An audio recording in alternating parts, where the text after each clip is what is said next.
the evening, and please excuse my English. I'm a German speaker, a native German speaker, but I try to be as accurate as possible. Just for a very short introduction to for myself.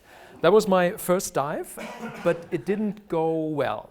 It was in the southern part of Germany, so as far away from the ocean as possible, but I still wanted to become a marine biologist. So I was chased out of the water by a little pike, maybe, like a freshwater fish, maybe 20 centimeters long, but I didn't want to give up. So a few days later, I did a next expedition, basically, or the next dive. And this one went really well because it was in a different environment.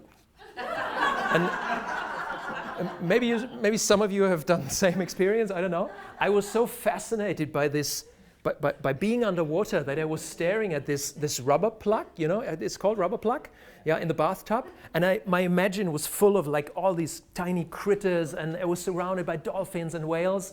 And yeah, basically that's what I've become. The bathtub is getting bigger and bigger. I studied marine biology and became a scientific diver. So what I'm doing is basically joining scientific expeditions with some of my guys here, some of my buddies and friends. This is our working boat, Mola Mola. It's actually the scientific species name of the sunfish.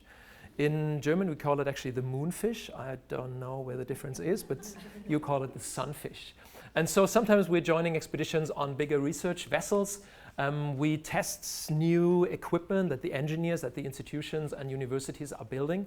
This is an AUV, so an autonomously underwater vehicle. So it's supposed to work in the deep sea at a depth of about 4 or 5 kilometers.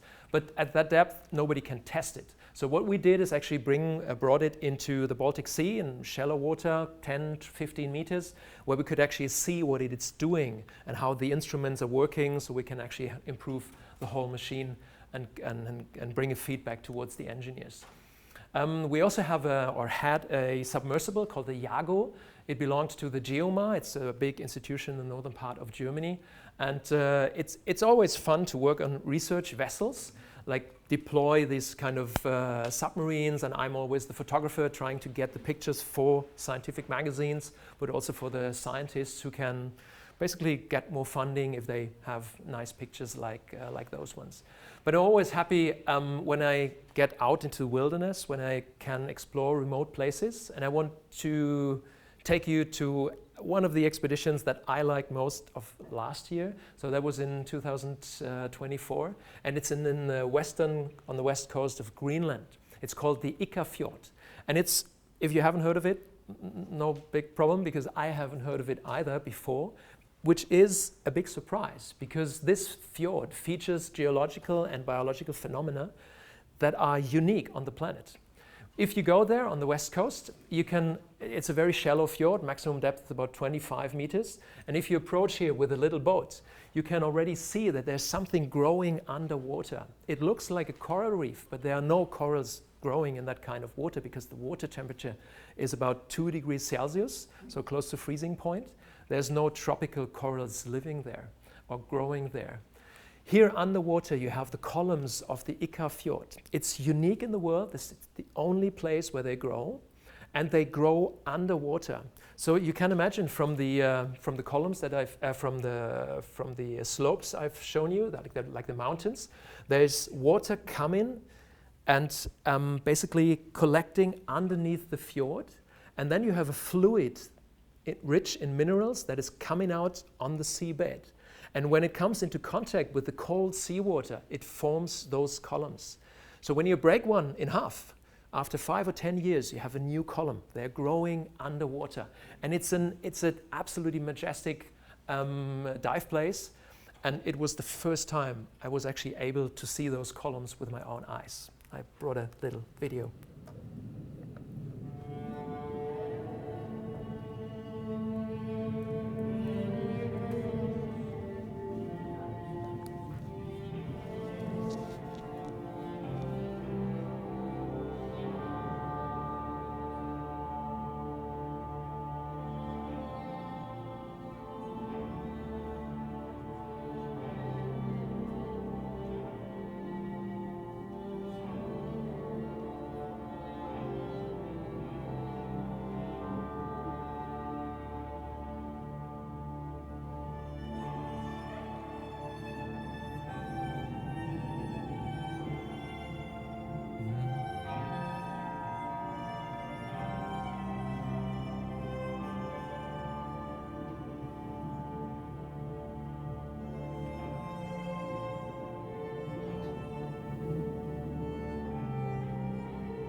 The biological diversity on those columns is amazing because they form a hard habitat, like coral reef basically, and that's of course very attractive to other organisms like little snails, nudibranchs, sea anemones that are just overgrowing these fjords, these columns.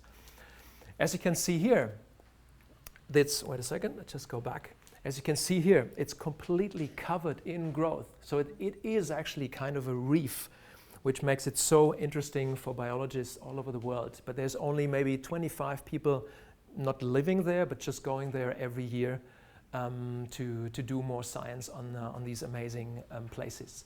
It is very challenging to go to the Ikka Fjord. As you can see here on the way back, we got stuck in ice. Because on the west coast, sometimes when the wind is coming from the wrong direction, it just collects all the ice and just pushes it into the fjord.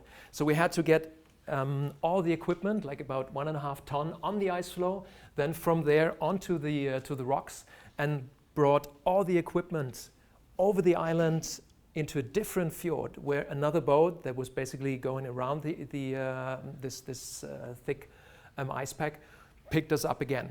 So you can see here how some of our friends here were working. These are 2 Finnish guys. You can easily make out, can easily distinguish them, because Finnish guys, they are always wearing shorts.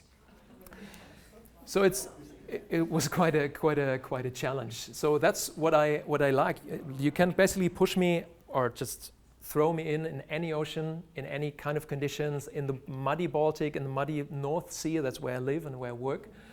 But of course, also with these big animals and in the Baltic Sea, I love it. It warms my heart to be underwater, to see those animals with my own eyes, and have a little tete-a-tete with a flatfish. What my aim is basically to raise awareness, like of course in German-speaking countries most of the time, but here as well, to tell people about this amazing world and tell them what is at stake if we just continue our business as usual. That's why I go on big festivals. I gave these lectures on events in companies, but I also go in schools. This morning I attended 2 schools, like primary schools here in Grand Cayman already. It was big fun because the kids just couldn't stop asking questions, which was very, very nice. One of the funniest questions this morning was, "Hey Uli, the water in the background was so green, where does it come from?" And I said, "Yeah, you live in paradise, your water here is blue. But where I come from, in the North Sea or the Baltic Sea, that's the usual water temperature, the usual water color that I'm working in." We also do summer camps in the Baltic Sea to teach kids how to snorkel and to tell them a little bit more about the underwater world. And for me, like the first look into the ocean below the surface was the most important for me, because then I realized I wanted to become a marine biologist. And so that's what we always do with those kids. We just bring up some sea stars, little animals or sea urchins that we find on the seafloor, to basically fascinate them and to tell them that it is a wonderful world there, and it's very important what we do to protect the ocean. We go into a much warmer place, like here on the Cayman Islands. So you know that the coral reefs are suffering, and that's, for me, always very important to tell the kids that it could look like paradise on the surface, like what you've seen. It's in French Polynesia, but underneath and below the waves, a whole ecosystem could be dying. And here you can do something against it. You can restore coral reefs, and I'm pretty sure here around the Cayman Islands you have done similar things as well. Here, that's a picture that I've taken in French Polynesia at a place called Moorea or Tahiti. And so that's how they collect these fragments, so corals that have survived a big bleaching event.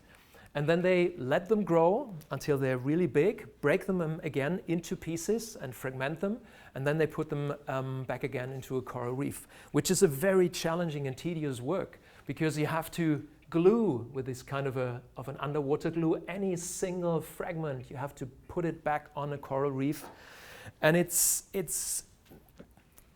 only helps a little area, but not the coral reef in general. Of course, the climate change is the biggest problem that we have and have to face over the next years. This is a part of the solution, but I've witnessed another solution which maybe you haven't heard of before. It's a kind of a vaccination against the climate change. This is Raquel Peixoto. She is a marine biologist and working in Saudi Arabia. And she has developed a vaccine to make corals a little bit more resilient and resistant towards higher temperature. She has done that in Saudi Arabia. She keeps those corals, again, fragments that have bleached or that have survived the bleaching event, and brings them into these aquaria where she's doing all her experiments. And underwater, she is developing a cocktail of bacteria that are beneficent for the corals. And she's trying to bring those bacteria back into the coral and has developed kind of a vaccination against climate change because those corals can survive higher temperatures. So she has proven that it actually works, and that's what she's doing with these kind of instruments. So she's measuring the metabolism of those corals, and the two guys here just basically they have installed that bell in order to have a fixed body of water where they can measure all the oxygen and the CO2 of the coral. And these corals are actually doing fine, so they have survived the next bleaching, which happened just a few weeks after. And I also have filmed the activity, how it actually looks like underwater. Yeah.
They are not only testing the corals during daylight, but also during nighttime.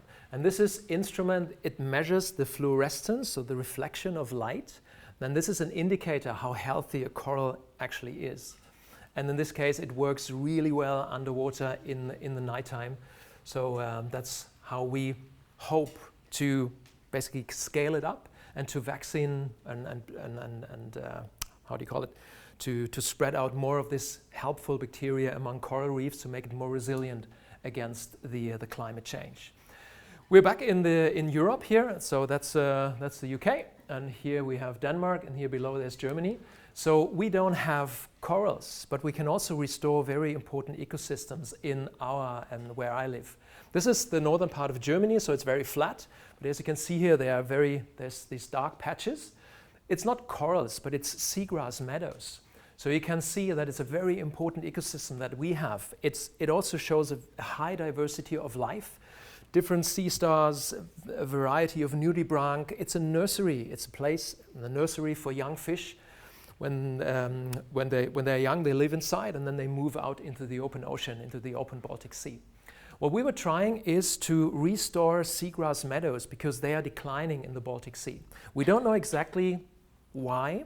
We think it's because of too much river runoff, so too much nutrients in the Baltic Sea. So what we're trying is basically replanting those plants, those seedlings. What we do, we take seedlings, plants from a seagrass meadow, like from a donor site, and just put them into these tiny little bundles and hand them out to divers. They can work with underwater. They have like a square meter where they can just put in 12 or 16 of these seedlings. It's a kind of a long process, kind of a meditative work, if you will, because sometimes we do dives that are as long as 3 or 4 hours. Because it's so shallow, we have enough gas in our bottles, and then we can put the seedlings in the seafloor, in the sand. The big advantage is that it's not only the plant that it's growing, it's the roots underneath. And from, you have a question? You should go back 3 pages. What are those dark things in the water? There was what? What was in the water? Really dark things. Really dark things, you know, on the seafloor? That's the seagrass meadows. So there was an aerial shot, and those dark patches, that's the places where the seagrass is growing. Yeah? So that's what we're actually doing here, just replanting that kind of a seagrass meadow. So it's the roots underneath the seafloor that is growing. And from those roots, there are actual plants that are shooting back on the surface. So you have, after half a year or so, you have a whole meadow that has regrown. So it's much more efficient than in a coral reef because they have these roots. We still don't know how much we can actually replant because the summer in Germany is quite short. And we have about 3 to 4 weeks every year where we can plant the seagrass. And it will take years to restore those giant meadows, but it's of course a beginning. I want to show you another place where plants play a very important role underwater. And this is Tasmania. It's one of my favorite places to dive. It's the island south of Australia. And Tasmania is a stunning island. It's just, on some of the coast, it's surrounded by these steep cliffs and beautiful colors, and it shows the biggest temperate rainforest on the southern hemisphere. So about 40% of the island is protected, so it's a national park. But it's not the forest on land I was interested in. I wanted to see a special place in the southern part of Tasmania where there's a forest growing underwater. And I had to go very, very far south because it only grows in very cold water. So this is the southern tip of Tasmania, and from here towards Antarctica, it's basically 4,000 or 5,000 kilometers, but there's nothing else. So that's why you have a lot of cold water coming from the circumpolar current, from Antarctica basically, towards the southern tip of Tasmania. And with my drone, I could see that was the point where I wanted to dive. This is our dive boat. And what you can see here floating on the sea, it's not garbage and it's not litter. It's the canopy of a kelp forest. And these plants are the fastest growing plants in the world and the biggest and the tallest underwater plant we have. And only if you put on your dive tank and do a dive, then you can really appreciate what beautiful environment that is.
kelp forests are an amazing ecosystem. As I told you, it's the tallest underwater plant, 25 meters tall. Incredible biodiversity that you find there. And this animal that you've seen is a sea dragon. Here I took a selfie with the sea dragon. It was not that easy, but it's about 40 centimeters long. Here you can see it much better against the blue background. It doesn't spit fire, of course, but it has all these appendages, which makes it almost invisible when you have a kelp forest as a backdrop. The problem is, again, climate change makes the kelp forests suffer, so they can only grow in very cold water environments. You find them off the coast of California, around the southern tip of South America, but also here in Tasmania. And have you spotted it? Perfect. There's one sea dragon. Of course, these guys are dependent on the kelp forest. If the kelp forest dies, these guys die, and the whole ecosystem is dying. It's the same like in a coral reef. We don't have kelp forests in Germany, but we have like similar algae that are growing not nearly as tall, but still to a height of about 2 or 3 meters. This is Helgoland. This is close to the UK, basically between Germany and the UK. It's very tiny, but it features these amazing cliffs on the western side, which is a very important habitat for seabirds. And for us divers, it's a paradise because it's a marine protected area, so fishing is prohibited, and that is the most important tool when it comes to ocean conservation. Protect as much ocean as you can. Don't let any fishing happen, and then you have a healthy environment again. So these are the plants that we find around Helgoland, about 2 to 3 meters tall. And you have an amazing array of animals that live there. This is the European lobster. You have the spiny lobster here around the Cayman Islands. They don't have these giant claws. But these guys you shouldn't mess with because they have claws. They are 20 or 30 centimeters tall. They can easily break your finger. So I just take pictures, but I don't let them go anywhere near my gloves or my fingers. But you, of course, have also smaller animals, and as beautiful as the ones that you find in tropical coral reefs. This is a nudibranch. Do you actually know what nudibranch are feeding on? No. They feed on they feed on little polyps, basically the tiny little cnidarians, you know, like polyps or sea anemones that have stinging cells. But these guys don't get hurt by stinging cells. Even more, here's the mouth, by the way. Where did I? Here it is. So they feed on these stinging cells, and they manage to transport the stinging cells into their skin. It's like you eating a hedgehog, and then suddenly you have spines on your back. So they used a weapon from another animal. It's a pretty amazing strategy. That's a view of my office, if you will. So that's how we work underwater. We're basically collecting samples, but we also determine the amount of species of algae here. That's a kind of a tiny little seaweed, because that's an indicator for us how healthy the environment is. And we want to keep it healthy, so we have to monitor the status. Yes, we have a lot of seals around Helgoland because it is a marine protected area. The hunting for seals was also banned about 40, 50 years ago. And now we have a big population of seals again, which makes it a very nice place to dive, because sometimes they visit us during a dive, during our work. But it can be quite annoying because these guys sometimes are very interested in my fins and my legs and so on. And this guy, it was actually a young female, just grabbed my fins and didn't let go. So it used me as a taxi. And then you have this kind of like annoying dog on your leg, and you're swimming for, I don't know, 50, 60 meters until the seal has come back to the surface to breathe. Of course, I love them, so I just take pictures whenever that happens. These are the cliffs of Helgoland, and as you can see here, there's a lot of seabirds, like all those white dots. The problem is the seals are fine, but the birds, they are not very healthy, because as you can see here, they are building their nests out of plastic. These plastic fibers are called ghost nets or ghost gear, so they come from the fishing industry. And once these animals get entangled in this fishing gear and these ropes, they don't break them apart. They get entangled and they get strangled. And you can see here along the cliff all those dead birds basically hanging down from their nest and surrounded by hundreds of kilos of plastic garbage. It's a big problem all over the world. Wherever I go, this is a picture from the North Sea, I find these ghost gear, these plastic fibers floating in the ocean. Even in the most remote islands, this is in the southern Indian Ocean, in the Chagos archipelago, very remote place. That's how it looks like on the shore. The currents in the Indian Ocean, in any ocean, just it's collecting the plastic from all the continents, from the river runoffs and so on, and washing the plastic and bringing it ashore here in these islands. In Germany, in the Baltic Sea, we have a lot of gill nets and a lot of fish traps. And sometimes the fishermen, they lose the fish traps, they can't locate them anymore, and then we find them on the seafloor. And sometimes we can actually free those animals. You can see that there's a lot of animals that are still alive inside, like all those crabs and fish. But this guy, this cod was pretty lucky. We could actually free it. It was still alive. It just happened to swim into the fish trap maybe half a day before we did the dive. But most of the time we come too late. Inside of that gill net, we found at least 10 kilos of dead fish. There is a way to ban those ghost nets and to get rid of them, marine protected areas. It's one way that you protect an area and you ban all the fishing. Of course, there can still be like fishing gear that floats into the marine protected area, but at least you don't have any more gill nets on the seafloor. And there are some places in the world, Helgoland is one good example, which is a real success story because we have managed to protect this area and we've banned all the fishing, but in some other areas it works equally well. This is again French Polynesia, and if you dive there, you find an incredible amount of fish. And this is funny enough because the Polynesians, or the French Polynesians, they protected one certain group of animals, and this is all sharks. French Polynesia is the biggest shark sanctuary in the world. And it sounds a little bit counterintuitive when you think of it. Okay, you protect the sharks and then you have a lot of fish. But that's the balance that we need in the ocean. And that's why I go into the ocean as many times as I can to see how the balance actually works. If you protect all the species, or if you protect the keystone species like the sharks, then nature can recover and you have a healthy environment again. And for me, when I do these dives and when I see those places, it just warms my heart because there's only a handful of places left where you can see like 200 gray reef sharks in one spot.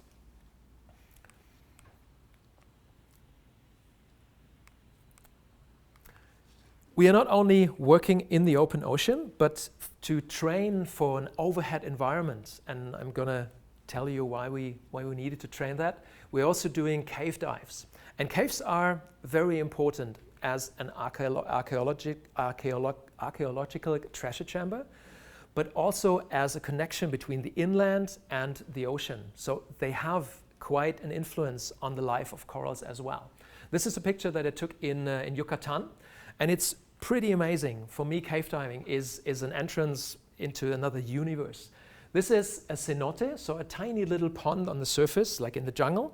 It's basically like 2 times 3 meters. It's covered in this muddy water. You have a lot of leaves and pieces of trees and twigs on the surface. But then we sank about 6 meters below, and we were in a different universe. That's exactly below that little pond in the jungle. This is right on top. So the floor is only maybe 4 or 5 meters thick, and then you have this cavern, which is one of the biggest cathedrals that has ever been discovered in Yucatan. It's 60 meters deep and about 90 meters wide. It's an incredible body of water, and you are flying like in outer space.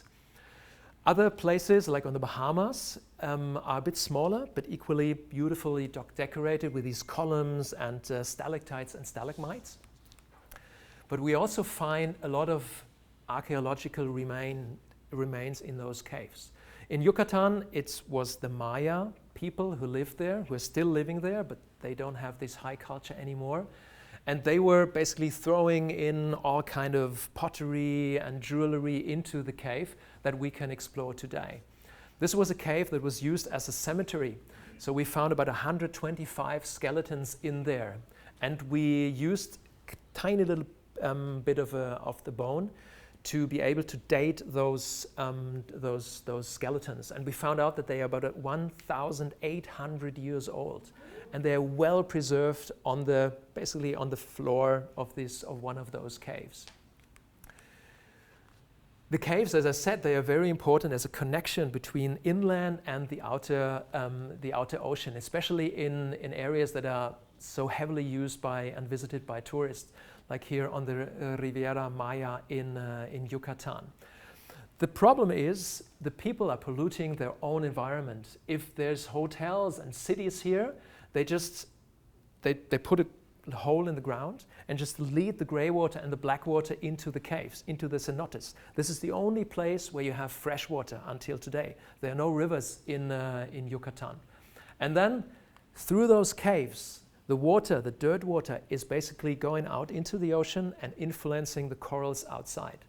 And I'm pretty sure here on the Cayman Islands you have caves as well, which may have the same impact, which may have the same, basically the same importance of being the connecting part between the groundwater level inland and the caves outside, the corals outside. So that's why we do a lot of conservation work in Yucatan as well. And I think next time I come to the Cayman Islands, I definitely want to visit Cayman Brac or Little Cayman, because I think you have a lot of caves there as well, which are basically unexplored. But cave diving and cave training trained us for another very challenging dive, which is diving under ice. It's also an overhead environment, so you can't surface anytime. You have to find your way out, and you have to solve any problems that you have underwater. We're going again towards the colder areas, towards Greenland. And on the eastern side, there's Tasiilaq. It's a tiny little village, only about 1,200 people living in it. And that was at the end of February. So it's still winter time. It's becoming spring, if you will. And here in the back, that's the fjord. So that's the ocean, which is covered in a thick layer of ice. You have another question? You can go to Smith Cove. Say again? You can go to Smith Cove. Smith Cove, where is it? On Grand Cayman? Yeah? Yeah? Have you been in? Yeah. Is it also, no? Is it a submerged cave? Can I dive in there? Mm-hmm. Very nice. Do you join me? No. Come on. It's not that hard. Maybe around the entrance we can do a little dive or snorkeling. So I wanted to see what's underneath a thick layer of ice, because that's a place where normally no people dive. It was very cold water, very cold water. And you can see here how challenging it was to actually have an entrance into the ocean. So all that is ocean. Underneath there's seawater, and you can see that it took us maybe 2 or 3 hours to actually drill a hole into the thick layer of ice to have an entrance where we wanted to dive. And it's like a cave dive. So you need a line to find your entrance again. And it's worth it, because underwater you have an incredible array of icebergs that were frozen into that layer of ice. And for me, those dives are probably the best ones I've ever done, because I was able to photograph a whole iceberg from a distance from about 30 or 40 meters. The water is crystal clear, because there are no currents underneath the ice. There's no stirring up of sediment. That's why you don't have any particles in the water, and which makes the water here very, very clear. There's no waves? No, there's no waves, because it's a layer of ice on the top, so you don't have any waves. After a while, when the ice is melting, of course, then the waves from the ocean are getting in, breaking up the ice, and then the icebergs will continue drifting. But when these icebergs are basically frozen in, then they are not moving. So it's not actually dangerous to dive among those icebergs, because they hardly move. For me, it's always surprising what kind of life we see in cold water. For us, it's a dangerous environment. Nobody actually believes that these animals live there. The water temperature is below freezing, -2 degrees Celsius, because it's salt water and it has a lower freezing point. So this was a lion's mane jellyfish, and this is a kind of a comp jellyfish. So they are not related, but they have similar tentacles. Whereas the jellyfish, they sting, of course. Some of you have experienced it. But these comp jellyfish, they basically have glue along their tentacles. So whatever gets entangled in the tentacles doesn't get loose anymore, so they can suck it up and feed on it. I have just put another video that I can show you, just that you can marvel at the place as well.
Yeah, the weather can be quite nasty in Greenland, and sometimes we couldn't dive for days in a row. Without these critters that I've just shown you, without these tiny little animals, polar bears wouldn't survive.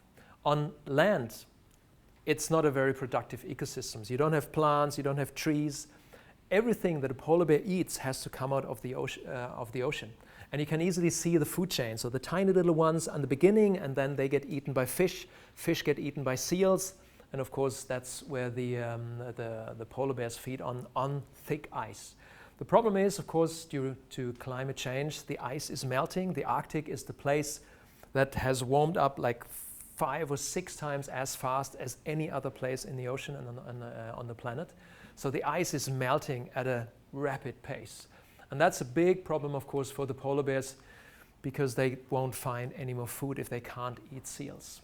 That was a female polar bear, and it came pretty close, like maybe 8 or 10 meters. But the good thing is I was on a boat, on a little Zodiac, and she was on an ice floe, so there was no danger that she was actually getting aggressive. She was rather fighting with another big male about this freshly killed seal. Everybody believes that the polar bear is basically on top of the food chain in the Arctic, which is true in a way, But there is another animal that I want to show you, an animal that I've never seen before I did my first dive with it, and it's a shark. It's a Greenland shark. It lives in ice-cold water. It's the only shark that lives in these kind of conditions.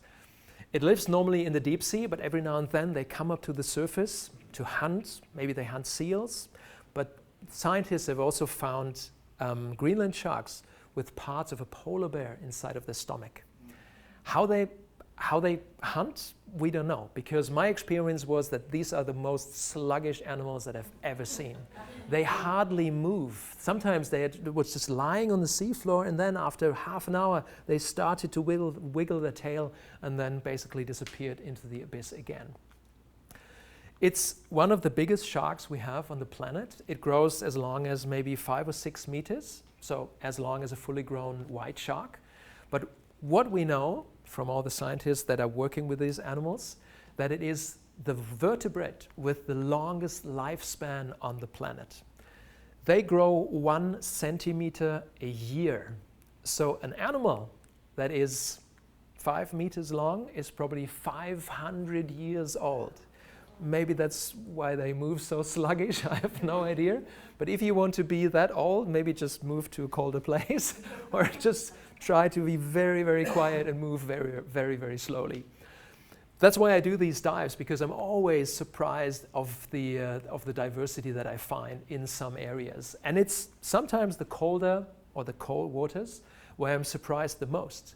In northern Norway, every winter time, there is one of the biggest animal migration on the planet.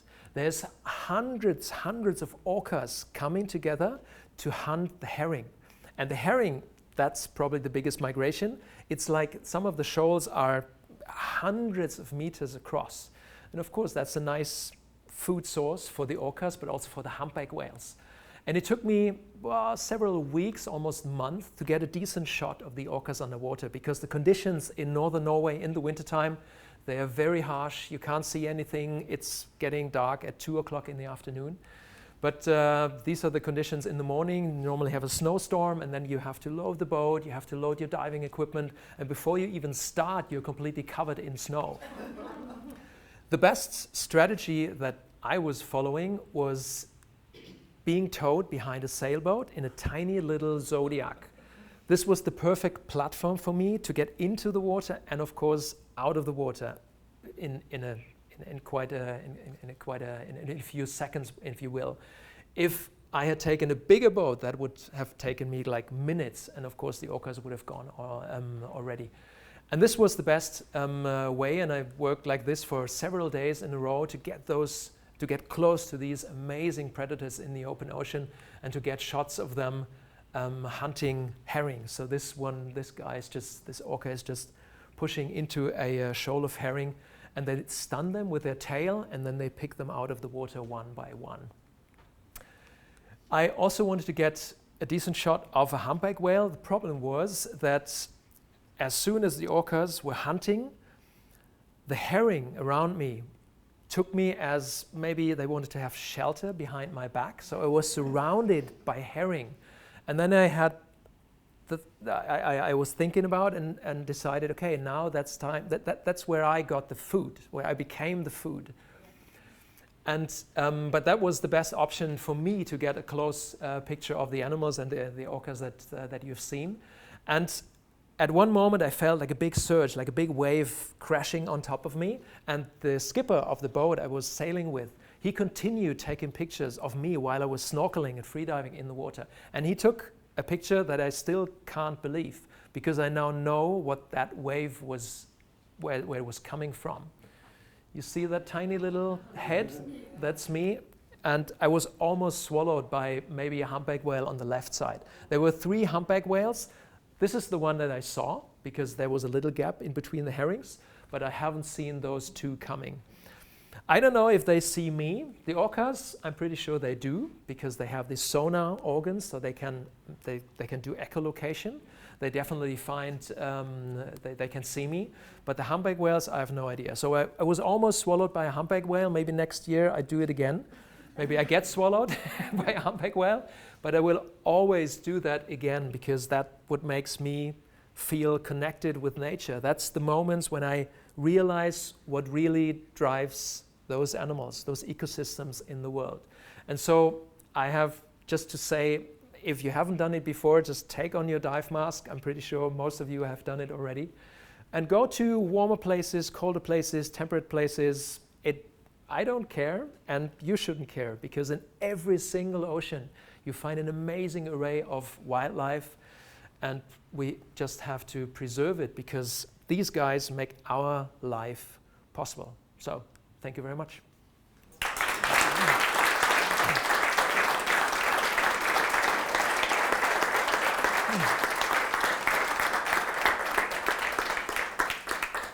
Thank you so much.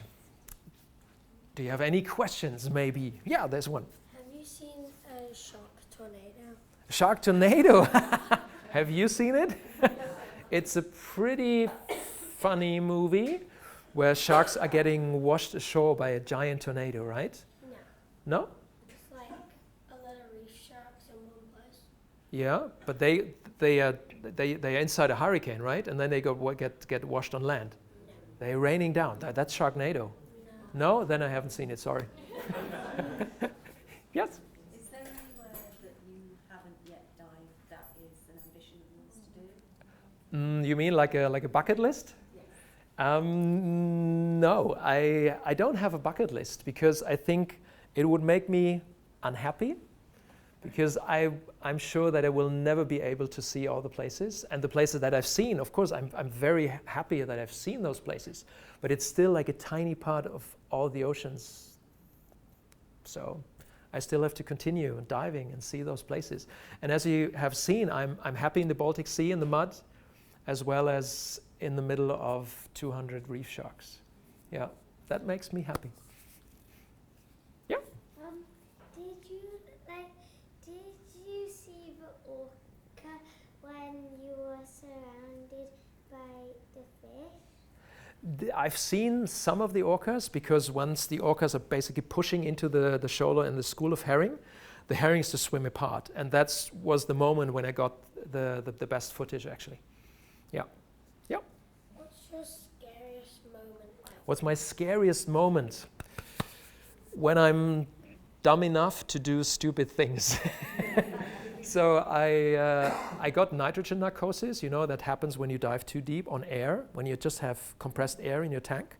And so you get dizzy, you lose concentration, you lose orientation, and that makes things very difficult, because if there's anything that happened to a diver or a friend of mine or a buddy, I wouldn't react in a proper way. So I don't do that anymore. It happened to me once, and that was the lesson I learned. Yeah.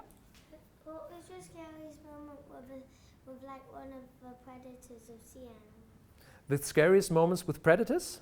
I've never had any scary moment with predators, because they normally just try to avoid people because they have a lot of space. I think scary moments can arise when you touch them. And when you look in social media or YouTube, you see a lot of people touching sharks, cuddling sharks. I wouldn't do it, because if you do a safari in Africa, you wouldn't touch a lion. You wouldn't just leave your car and just go to a lion and say, hey, you're such a nice guy. But people do that in the ocean. I don't understand why. And I guess that's where some of the accidents are actually coming from. Have you ever gone like really, really close to a jellyfish in the sea? Say again? Have you ever gone really close to a jellyfish in the sea? Oh yes, I love jellyfish. I just wrote a kid's book about jellyfish. And they are one of my favorite animals, because they are beautiful and they have quite a nice life. I mean, they don't have a brain, they eat the whole time, and they dive. Maybe I should become a jellyfish one day. And they hurt when they sting. They definitely hurt. You have seen the lion's mane jellyfish, the red one underneath the ice. We have similar species in the Baltic Sea as well. And sometimes when we do night dives, we don't see the actual animal, we just feel the tentacles. And the only skin that we have when we have dry suits in cold water, it's the lips. And this hurts the most. Then we know we got stung by a jellyfish. Yeah. So when you dove in the under the ice, Mm-hmm. I you went Mhm. to do all the video for Yeah. the creator. How long do you stay underwater?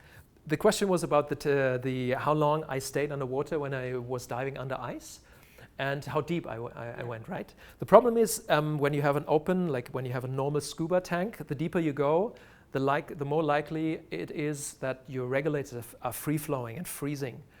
It has to do with the density of the air you're breathing. So we normally stayed maximum 20 meters, and that was also that was already the limit. And the temperature at the beginning, you have to get used to it. It's freezing cold, like -2 degrees Celsius, and you have the maximum, the biggest brain freeze that you can imagine when you jump in. And for the first 5 minutes, you can't see anything. You just have to concentrate underneath the ice, just holding on the ice, so you don't lose orientation. But then after dive 3, 4, or 5, you can stay much longer because you know that you need a good hot chocolate afterwards or a hot soup. And then in the end, I was able to do dives that were as long as 70 minutes, so 70, so over an hour. But then you feel that you can stay under the yeah. Yeah, a little bit more than 1 hour. But then your hands go numb and your lips, because that's the only exposed skin that you have. You come up and you just take out the regulator and you can't breathe anymore. And then after a while, it just warms up. It doesn't. It's not harmful. It doesn't hurt you. It hurts, but it won't be a lasting damage to your skin. Can I ask you the last? Yeah. You talk about the seagrass Yeah. that you have. So for you, seagrass is not the Posidonia, because you didn't talk about Posidonia. Seagrass is also Posidonia is also a Posidonia species. the Yeah, same? Okay. it's the same. Yeah, Yeah, Posidonia in the Mediterranean. Yes, exactly. We have Zostera. It's a different species basically, but in the Mediterranean you have giant seagrass meadows. But it's also the same problem. They're declining in some areas in the Mediterranean.